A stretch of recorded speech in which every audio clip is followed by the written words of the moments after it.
আসসালামু আলাইকুম গাইস, কেমন আছেন সবাই? তো আজকে আমরা আসছি হচ্ছে অন্ধকারের মধ্যে, দেখতেছেন এটা হচ্ছে বর্ডার। আমরা আসছি হচ্ছে বর্ডারের মধ্যে। তো কেন আসছি সেটা জানতে চাইলে অবশ্যই ভিডিও পুরোটা দেখবেন। এখানে আসার উদ্দেশ্য হচ্ছে আমাদের বাংলাদেশের বিজিবির কাছে ইনফরমেশন আছে যে ভারতে যে মায়ানমার রোহিঙ্গাগুলো ভারতে চলে গেছিলো, তাদেরকে বিভিন্ন জায়গা থেকে ধরে এনে এখানে ভারতের এই ক্যাম্পের কাছে রাখছে, বাংলাদেশের যে কোনো মতে পাচার করে দিতে পারে। যার কারণে বিজিবি আমাদের গ্রামবাসীর কাছে সব এই কথাগুলো বলে, যার কারণে আমরা 200-300 লোক প্রতিদিন সন্ধ্যা থেকে পরের দিন সকাল পর্যন্ত এই বর্ডারে আছি আমরা বিজিবিকে নিয়ে। হ্যাঁ, পুরা বর্ডারটা আমাদের আয়ত্তের মধ্যে, আমরা জঙ্গলে জঙ্গলে পুরা বর্ডারে বসে আছি, যাতে কিছুতেই বিএসএফ বাংলাদেশের মধ্যে এই রোহিঙ্গাদেরকে পাচার করতে না পারে।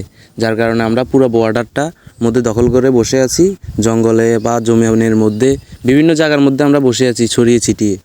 সব জায়গার মধ্যে পাবলিক এবং কি বিজিবির সাথে আমরা একসাথে আছি। কালকেও ঠিক রাত 2টা বাজে একটা গাড়ি এসে গেট খুলে অনেকগুলা মায়ানমার লোক নামাইতে চাইছিল, নামাইতে পারে নাই আমাদের কারণে। আমরা সবাই আক্রমণ করি এবং কি লাইট জ্বালাই, যার কারণে বিএসএফ আবার গেট বন্ধ করে পালিয়ে চলে যান। তো